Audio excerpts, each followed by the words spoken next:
Father Nicholas Rouch presents Newman's Model for Defending the Church Today at the 2019 Newman Institute.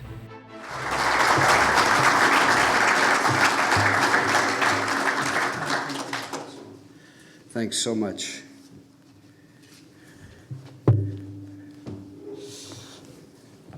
So I'm very happy to be with you this evening. Because of my various connections to Creighton University in Omaha, especially the Institute for Priestly Formation, I've actually been to Nebraska. I counted 20 summers since 1991. I'm sorry to say that I've been to Lincoln only once, my loss.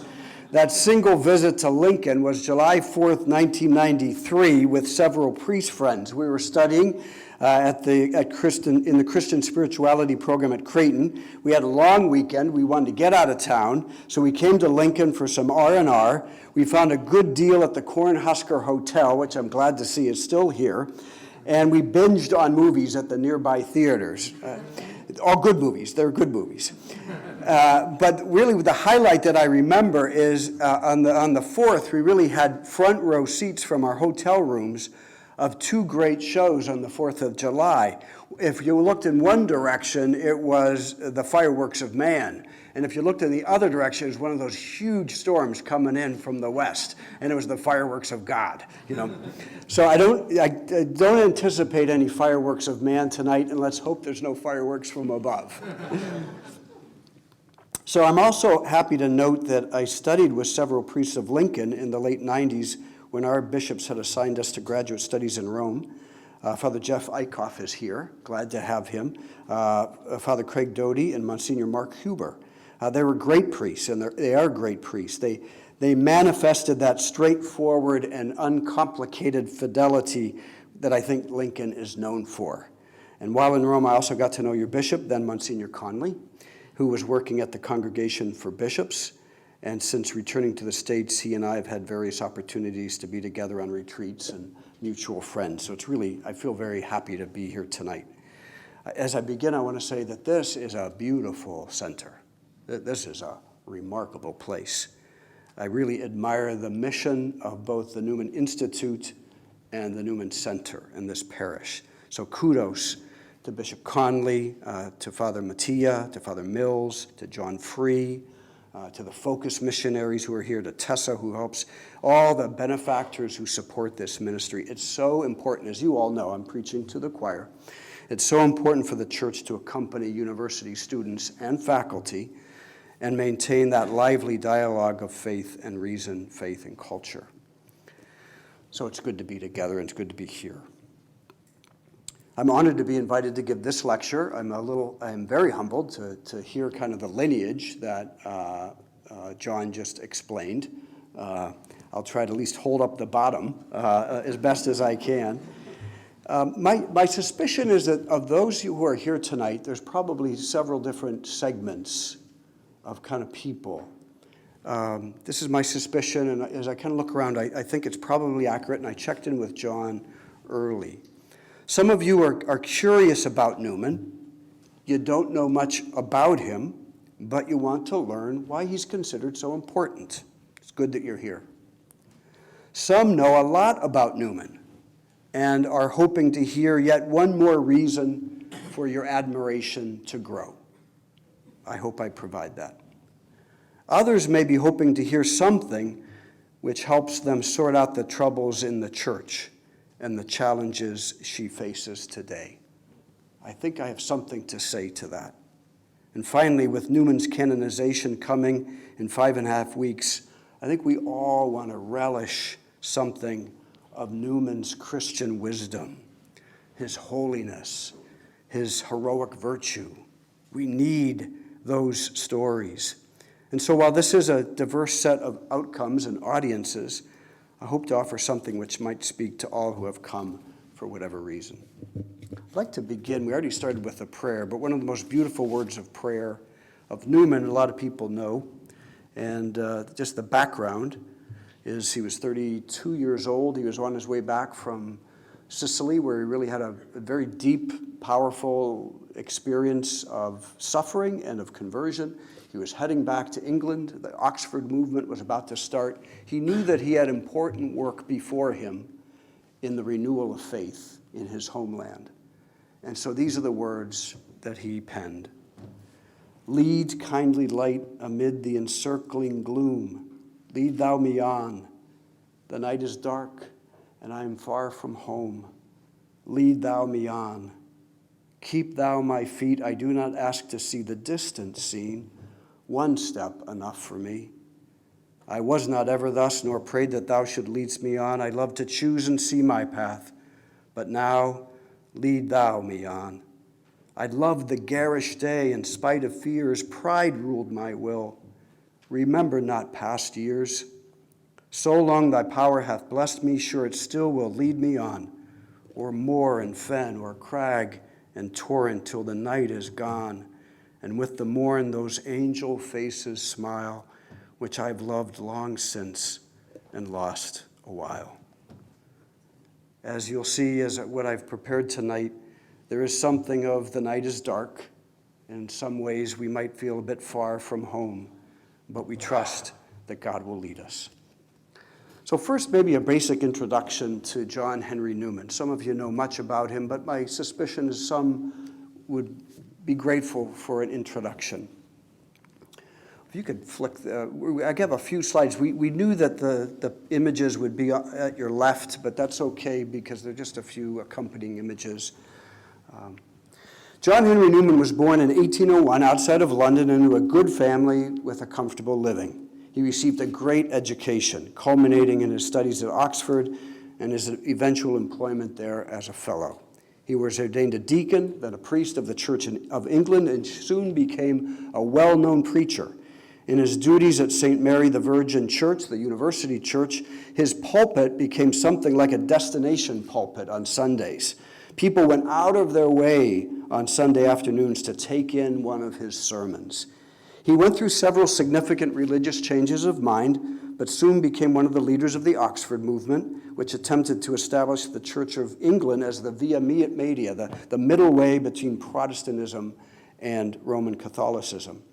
As he studied the scriptures, as he studied the history of the church, and especially the early church fathers, he gradually became convinced that the Roman Catholic Church was the true church established by Jesus. Upon completing his great work, Development of Christian Doctrine, he reached the conviction that he needed to enter the Catholic Church. He converted to Catholicism on October 9th, 1845. That's the famous pulpit, very similar to the one upstairs, and that's an image of him coming before Blessed Dominic Barberi, asking to be received into the church.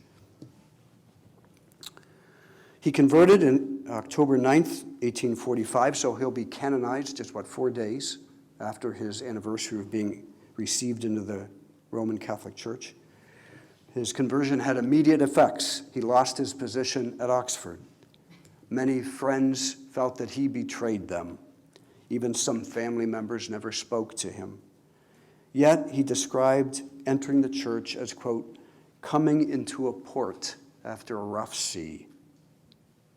He was ordained a Catholic priest in 1847 in Rome and eventually established a community of priests and oratory in the spirit of St. Philip Neri in Birmingham, England. I think the next slide there's a picture of him as an oratorian, and then the next slide, that's the church that he built in Birmingham. In 1851, he was asked by the Irish bishops to establish a Catholic university in Dublin. That project consumed much of his time and energy, and eventually all but failed when the bishops did not maintain their support. They backed out. But his vision of a university education was memorialized for us in his classic work, Idea of a University.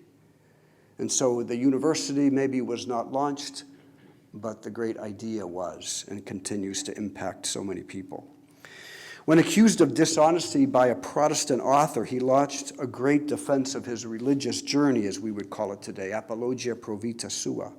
He published it in 1864, and it quickly established him as a man of learning and a man of integrity. In his late 60s, he pursued a keen interest of his, the relationship of faith and reason, and published Grammar of Assent in 1870. And through all this time, he continues a very active priestly life at the oratory, offering Mass, hearing confessions. He continues to write letters to a vast range of correspondence. And Pope Leo XIII, in one of the early acts of his pontificate, named John Henry Newman a cardinal in 1879, thereby validating his significant contributions to the church, confirming his integrity, and confirming his fidelity to Rome. Cardinal Newman died in 1890. He was buried in a small cemetery next to the oratory's country house called Rednall, and he chose the epitaph, Ex umbris et imaginibus in veritatem, translated out of shadows and symbols unto the truth. Kind of that's how he conceived moving from this world to the next, out of shadows and symbols into the truth. More than 15,000 people lined up on the streets for his funeral procession. He was declared venerable by Pope John Paul II in 1991. He was beatified by Pope Benedict in 2010. On July 1st, this summer, Pope Francis declared his intention to canonize Newman on October 13th in Rome. Some of you might know that the two miracles that led to first his beatification and then his canonization were both Americans. One, a man in training to be a permanent deacon in Boston, who saw a story about Cardinal Newman on EWTN and just prayed something to the effect, Cardinal Newman, help me get better. He had a terrible spinal ailment. Help me to get better so that I can complete my studies and be ordained a deacon. And he was. And when Pope Benedict beatified Newman in England, that deacon, Jack Sullivan, was at the Pope's side. The second miracle is just recently surfaced, at least to public review. A pregnant woman, a tumor threatened her life and that of her child. It's from Chicago, and prayed to Newman, and the tumor's gone. So it's remarkable that both miracles here in the United States, one with regard to holy orders, the second, the call to motherhood. Maybe that's a message to us. So why was he so influential? I just want to quickly kind of give you 5 reasons why I think he was so influential at the time and now. He knew the Bible through and through. Second, he had a comprehensive understanding of the history of the church, especially the early fathers. Third, he had a comprehensive understanding of the history of the church in England at the time. Like he knew how the Church of England came to where it was at. Fourth, he had a penetrating insight into the human person, especially the interior life of a believer. He understood kind of what happens interiorly. And finally, he himself was a true believer. He experienced God in a very deeply personal manner, and he was filled with awe and reverence and love for God. I think you put all that together in one person, and he can't help but have a tremendous influence on those he serves. What's so saintly about him? If that's kind of what made him so influential, what's so saintly? Here I think we could admit many descriptions. Allow these few maybe to fill in an answer. He was a man of deep prayer, whose life revolved around Jesus and the hidden life of the Trinity. He really understood that there is so much of reality that is hidden to us, and the life of God included. He was fully committed to following the truth, finding the truth, and then following it. And then he would defend it. Find it, follow it, defend the truth. He cared deeply for others, and he exerted a personal influence on a remarkable number of people. Those who would hear his sermons on Sunday, his students, his colleagues, his correspondents. He poured out his life in service to the church. He gave the church everything he had. The title of my talk is Newman's Model for Defending the Church Today. In our current environment, many Catholics today sense that they need to defend the church, not so much from anti-Catholic bigotry from outside the boundaries of the church, although that's still afoot, or gross misunderstanding of her teaching, although that's alive and well.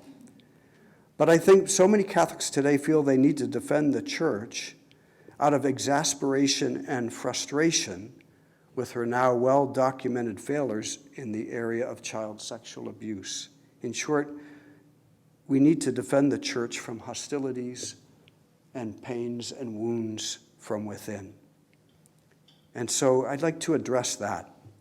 I trust that we don't need to launch into a full description of our current situation. Suffice it to say that many Catholics and non-Catholics are using words like the following in descriptions of the Church today: a betrayal of trust, utter failure of leadership, sexual perversion, clericalism, secrecy, corruption, loss of credibility. Those of us who love the Church, and I presume there are many here this evening, admit to our own responses at times maybe of anger or despair or just exhaustion. This actually isn't a bad place at all to begin to plumb the insights of Newman. He would want us to honestly admit the realities before us. On numerous occasions, Newman needed to own up to the catalog of failures, corruptions, and scandals within the Church, and he did it almost without blinking. Felt the wounds, but then described them. So I have two descriptions for you. One is from 1837 in the Via Media, and of course he's now in the Church of England. And here how he describes some of the corruption in the Church. But in truth, the whole course of Christianity from the first is but one series of troubles and disorders. Every century is like every other. To those who live in it, it seems worse than all times before. The Church is ever ailing and lingers on in weakness. Religion seems ever expiring, schisms dominant, the light of truth dim, its adherents scattered. The troubles which encompass us, they have ever been, they shall be ever be. They are our portion. If this sounds familiar, you may have recently read Bishop Robert Barron's brief Letter to a Suffering Church, where he quotes Newman as the authoritative witness to all the sin, scandal, stupidity, misbehavior, misfortune, and wickedness in the history of the Church. And so this time it's good to look to, I hope my talk has a little bit some upliftingness at parts, but I got to walk through this tough stuff. Newman kind of knew the failures of the Church and didn't look away. He looked at them in the eye. Here, 1850, so he's been a Catholic now for 5 years. He's been a priest for a couple of years. The hierarchy is restored in England, and he preaches these words at the installation of a bishop. My brethren, the Church has scandals. She has good children. She has many more bad. It's an installation of a bishop, If there was a Judas among the apostles and a Nicholas among the deacons, why should we be surprised that in the course of 1800 years there should be flagrant instances of cruelty, of unfaithfulness, of hypocrisy, or of profligacy, and that not only in the Catholic people, but in high places, in royal palaces, in bishops' households, nay, in the seat of Peter itself? Why need it surprise us that there have been bishops or abbots or priests who have forgotten themselves and their God, and served the world or the flesh, and have perished in that evil service? I can only say, taking man as he is, it would be a miracle were such offenses altogether absent from her history. And so it doesn't take much of a dive into Newman's writing to find his sober assessment that in Christianity, and in the Catholic Church in particular, we can sadly find plenty of incidents of corruption and failure. My thesis tonight is to share with you Newman's mature reflections on just such failures in the Church. How they develop, how the Church responds, how we might understand what's happening in the light of sin, grace, and holiness. I submit to you that Newman's model for defending the church was to be brutally honest, to understand what it means and doesn't mean that Christ instituted the church, and to realize that Christ did, in fact, entrust the church to us, and yet how he continues to preserve the church from error, even if not from human weakness. In short, Newman would admit the corruption, strive to understand it, and then respond accordingly. So before I continue, I just want to tell a short story, maybe to lighten things up ever so slightly, and to maybe provide a little bit of a metaphor for what we're going to launch into. A few years back, I was on vacation in Tucson, Arizona, with a priest friend of mine and his brother, and we went to the Sonoran Desert Museum. Now, I'm from Pennsylvania, where there's lots of trees. I'm thinking Sonoran Desert Museum. We're going to look at cactus, So I wasn't very excited, but they said it was a good museum. We went, and sure enough, there was a live presentation that day of poisonous animals of the Gila Desert, Sonoran Desert. Like, okay, that sounds good. So we sit in the front row, and there's a bunch of people there, and sure enough, they bring out these poisonous snakes and the Gila monster and all this, and explain kind of why they're so dangerous. And they said, the local hospitals have had to treat so many people who've been bitten by these poisonous animals of the Sonoran Desert that they did a study to try to understand why this happens. And this is true. They came up with 75% of the people who came to the ER who were bitten by poisonous animals of the Sonoran Desert were called legitimate accidents. Meaning, they just kind of stumbled on to the snake or, ran into the Gila monster. He said, but 25% were illegitimate accidents. I'm thinking, what is an illegitimate accident? So they did a profile of these 25% that came to the ER with illegitimate snake bites or Gila monster bites. And here are the 4 qualities. You won't be surprised by some of them. Male, 18 to 25. Alcohol being recently consumed. The fourth one I wouldn't have guessed, tattoos. So what it kind of expresses the foolishness of young men, right? But what the reason I bring it up to you is there's a certain kind of balance in nature. And when you foolishly try to disrupt the balance in an ecosystem, some harm is done. And I'd just like you to keep that in the back of your mind as we walk through Newman's understanding. Almost like an ecosystem where if you do some harm to one part of the system, the damage is done. The church is hurt. The bride is stained somehow in this. And so just kind of with that in the back of your mind. So in his 70s, Newman is well established as a leading Catholic intellectual. There's lively interest throughout England in his writings. And of course, in those days, the only way to get it was to buy the books. And so he's working with a publisher to reissue all of his writings. And he's a very honest scholar. He said, that's what I wrote. So he makes very few changes in the texts themselves, even parts that were very anti-Catholic. But what he does say to the publisher is, we'll do this, but I need to add a preface to many of these works to explain to the reader my change of mind. And this is really important because we're going to take a look at one of the prefaces.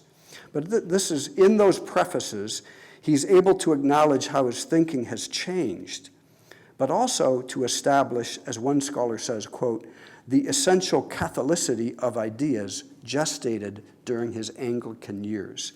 So it's to one of those prefaces that I now like to turn. Some have called this preface his last great original theological work. Others have found in this very preface, this surprised me when I was preparing the talk, others have found in this preface, quote, a theology of abuses within the church. And so I think it's germane to what we do. So I'd like to offer some background on Newman's preface Newman people love this stuff. I understand this is where some people might glaze over. Newman's preface to the 1877 third edition of the Via Media. So he reissues the Via Media in 1877, and this is the preface that he wants the publisher to include, and the publisher does do it. So first we have to appreciate what the Via Media is. In the 1830s, 2-volume work, eventually it was titled the Via Media. What's Newman trying to do in that work? He's trying to argue that there's a middle way for the Church of England to walk between Protestantism and kind of how Protestantism had jettisoned too much of the tradition, and Roman Catholicism that allowed too much corruption. So Protestantism got rid of too much, and they're thinking Catholicism kept too much, including corrupt things. So the Via Media is trying to say the Church of England actually can find this middle way. And so as he's writing the Via Media in the 1830s, there are some instances where he advocates for various Catholic principles and doctrines, but at the same time, he also makes many charges against Catholic doctrines, like papal supremacy, the infallibility of the church, purgatory, etc. And he exposes the frequent contradiction between what Catholics profess and what actually Catholics practice. So that's what he wrote in the 1830s, the Via Media, trying to find that middle way. In 1877, 40 years later, he writes a preface to introduce the reader. And there he says, I am not undertaking here to defend the Catholic Church against all assailants whatever, but against one, that is, myself. So he's basically saying, I know I wrote that in the 1830s, and now I'm going to tell you why I was wrong. So he has an audience in mind more than just himself. He's not just writing to himself, obviously. But he's addressing this preface to Christians, especially, he says this, especially those who are inclined to Catholicism but encounter difficulty. So I'm going to read a passage of this. And I just want you to, in your mind, kind of hear the difference between people who might be interested in becoming Catholic and maybe add in your mind another category, people wondering whether they should remain Catholic, because that's among us now. Quote, there are those, not a few, who would be Catholics if their conscience would let them. For they see in the Catholic religion a great substance and earnest of truth, a depth, strength, coherence, elasticity, and life, a nobleness and grandeur, a power of sympathy, and a resource in view of the various ailments of the soul, and the suitableness to all classes and circumstances of mankind, a glorious history, and a promise of perpetual youthfulness. And they already accept without scruple, or rather joyfully feed upon its solemn mysteries, which are a trial to others. But they cannot, as a matter of duty, enter into its fold or remain on account of certain great difficulties which block their way and throw them back when they would embrace that faith which looks so like what it professes to be. To these I would address myself. At least I shall be explaining how I myself got over difficulties which I formerly felt as well as they. So he's saying there's so many people that want to enter the church, but they see these significant obstacles. So did I. Let me explain to you how I processed that, as we would say today, or how I got through that. And so he enters into this kind of ecosystem, as I would say, metaphor. So he acknowledges that the church, this is all in the preface, right? He acknowledges that the church is a complex organization, given all her various prerogatives and functions and duties. He says it's arduous work for men, yet nothing is impossible for God. He acknowledges that in this complexity, the human leaders have at times fallen short of what is required of him. But then he launches into his main thesis. And I'm going to quote parts of Newman. For some of you, this kind of English usage might be a bit unfamiliar, but I think it's worth hearing Newman himself. With this introduction, I remark as follows. When our Lord went up on high, he left his representative behind him. This was Holy Church, his mystical body and bride, a divine institution. And the Lord entrusted men to discharge the high offices which are his. These offices, which specially belong to him as mediator, are commonly considered to be three. He is priest, prophet, and king. And after his pattern and in human measure, Holy Church has a triple office too. Not the prophetical alone and in isolation, as these lectures, the Via Media, virtually teach, but three offices, which are indivisible though diverse, vis-a-vis teaching, rule, and sacred ministry. I'm just going to depart from my text for a moment and try to just animate this in my own words. So the three offices, priest, prophet, and king. And he describes each. The priestly office is that responsibility of the church to live a life of worship of Almighty God, a life of holiness and prayer, a life of goodness and moral virtue. That's the priestly office, given to Christ, given from Christ to the church. The prophetic office, the responsibility to teach the faith, to proclaim the truth, whether in season or out of season. The third office, the kingly office. Just as Christ is king, he entrusted the church to govern, to shepherd, to maintain good order in an expedient manner. So it's all three of these. And then Newman notes that because man is as he is, that's kind of a short expression of man is in a fallen state. Each of these three offices tends to a certain kind of corruption in our humanity. The prophetic office given by Christ to the church can fall into rationalism or heresy. The kingly office can fall prey to ambition or tyranny.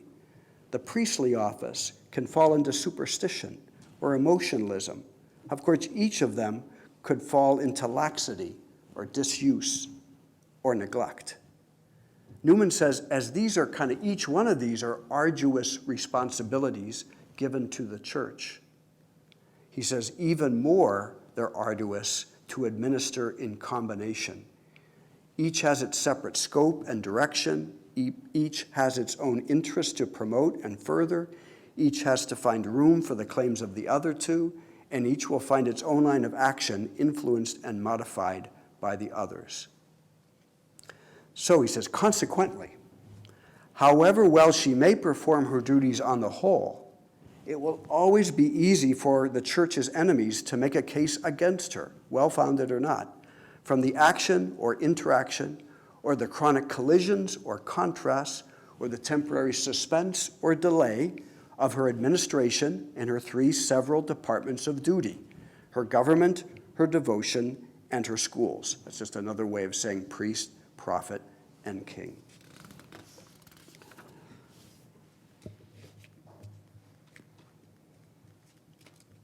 And he says, it is this difficulty, kind of these three offices, arduous each of themselves, even more in combination with each other. It is this difficulty lying in the nature of the case which supplies the staple of those energetic charges and vivid pictures of the inconsistency, double-dealing, and deceit of the Church of Rome. So in each of, Newman goes through in his preface some particular instances of how the three offices are kind of correcting each other or get out of balance and need to correct each other. In each of these instances, Newman demonstrates how each of the three offices of Christ at work in his church are refining the others. Well-known Newman scholar Ian Carr, who was supposed to be here, and his doctor said he couldn't, said this about what Newman says in the preface. Newman's idea of the church is of a wholeness and unity comprising a variety of elements and parts held together in creative tension, each sustained by mutual dependence rather than threatened by the collision of interaction. Another scholar, Eamon Duffy, describes it this way: it was a dialectical process, rich and life-giving, but consequently messy, in which the tensions between the conflicting claims of truth, expediency, and ardor would not be resolved this side of the eschaton. And so there we have that kind of ecosystem. Things need to be in balance, and when something kind of interrupts the balance, some harm happens in the church. So where does this bring us to our situation today? Maybe it's pretty obvious, but I'd like to propose that Newman's understanding from this 1877 preface, where he tries to explain his own problems with the Church of Rome and how he got through them, how Newman's understanding of these three offices of Christ and the church provide us a way to understand how scandals and abuses arise, and how the church can respond, and how we might understand what's happening in the light of sin, grace, and holiness. With this, I think we're in a much better position to defend the church today.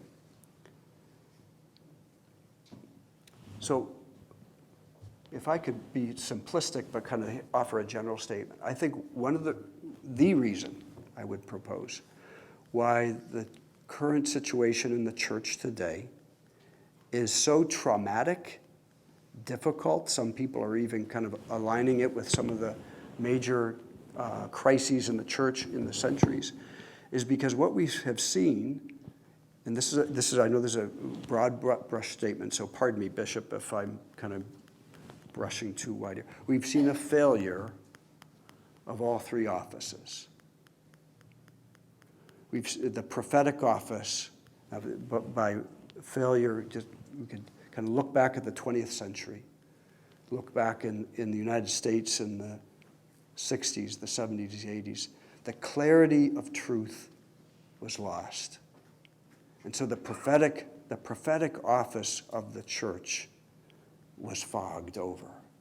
And we could come up with many examples of this. And I've kind of prepared some, but I don't know if I need to spell it all out. But certainly we know the church's teaching on sexuality was in many places either unofficially or even officially set aside and dismissed.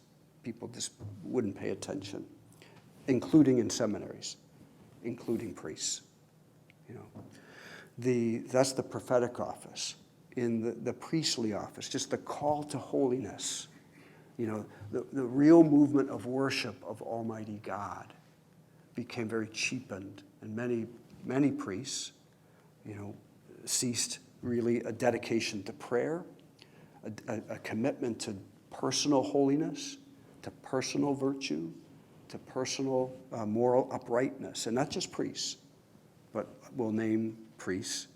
And then the kingly office, the governance of the church. Sadly, priests themselves abused their roles as shepherds, and in some instances, some bishops, when they learned of the abuse, minimized it and made decisions which favored the priest over the victim.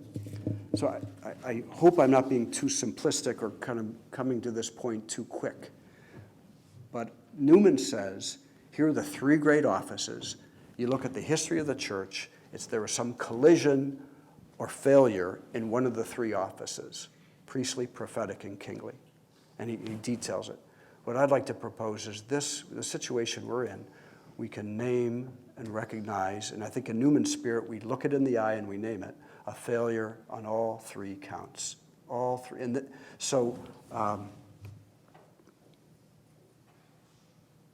These three offices have been given to the church by Christ.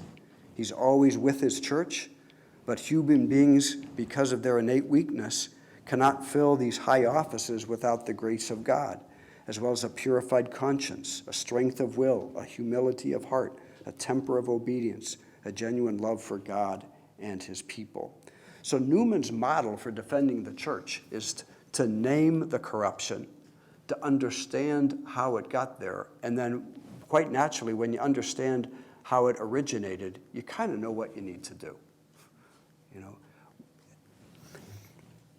By recognizing the organic chemistry of these three offices of Christ in his living body, the church, Newman is able to help us better understand how our current crisis developed, and with that understanding, he leaves us with a clear path for healing this wound. Authentic doctrine taught with clarity, fullness, and confidence. Not arrogance, but confidence. That's one part. Second part, a genuine pursuit of holiness and a personal relationship with Christ. And third, authority exercised in right judgment. So this thesis was percolating in my mind over the summer. In August, I was at a summer cookout with several families, all of whom are committed Catholics. That's not a necessity for me to go to a cookout. But it just so happened, this one, all committed Catholics. So I asked those sitting around in lawn chairs, to hear my basic premise that you just heard and give me their thoughts. A college sophomore, very thoughtful and eager, said to me in front of everyone, "Well, that all makes sense, Father, but what are we, the lay faithful, supposed to do?" His challenging question was actually a breath of fresh air for me. He spoke for so many, maybe so many of you, who realize that the bishops and priests need to embrace their vocations in fuller ways. But this deep wound in the church also requires the healing efforts of the lay faithful. And I think he wanted to be part of that healing movement, not just kind of point to what the bishop should do, what priests should do. We have our responsibility. But he was welcome to take some of this on himself. As you know, the lay faithful, each one has a share in the three offices, priest, prophet, and king, by virtue of their baptism, and can be a part of righting the ship. The prophet, the lay faithful, by receiving the full doctrine of the church, by striving to live it in their daily lives, personally and professionally, and pass it on to their families and within their sphere of influence. The lay faithful conform to Christ's priesthood by daily prayer and sacrifice, by personal renewal in prayer, and the lay faithful sharing in Christ's role of king. To whatever degree a layperson might have a role of influence, of authority, of leverage, that each might make a commitment to exercising their, quote, governance proper to the lay state with right judgment, integrity, and charity. Yes, bishops and priests have a lot of work to do these days. We need to teach the faith in all fullness and compassion. We need to be committed to holiness and prayer and a moral life. And we need to use whatever authority we've been given for the good of the faithful. But this college sophomore reminded me that many lay people want to embrace part of this themselves. And so I will summarize my thesis, and then I'd like to close with a prayer, and then I think there'll be opportunity for questions. So if you're just kind of wondering, what did you just say? Here's the summary.